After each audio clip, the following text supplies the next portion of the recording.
आंदोलनाखाली आम्ही सर्वांनी दिलं होतं। प्रशासनाचे लोकांनी आधीच येणं अपेक्षित होतं, रस्ता रोको केला होता। याचं अगोदरच निवेदन त्या स्थानिक आंदोलकांनी आम्ही सर्वांनी दिलं होतं।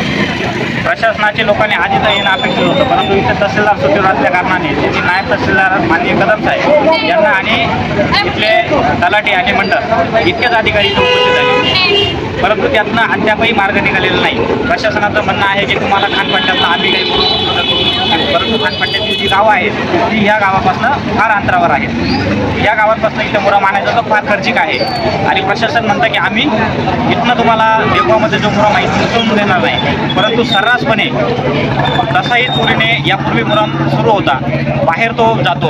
इथे गावकऱ्यांनी अडवल्यानंतर त्यांच्यावरती दतीमशाही केली जाते आणि याला प्रशासनाचं किंवा इतर स्थानिक राज्यकर्त्यांचं जे आमदार असतील किंवा माजी मंत्री असतील यांचं सहकार्य असल्याशिवाय हा मुहूर्त जात नसणार।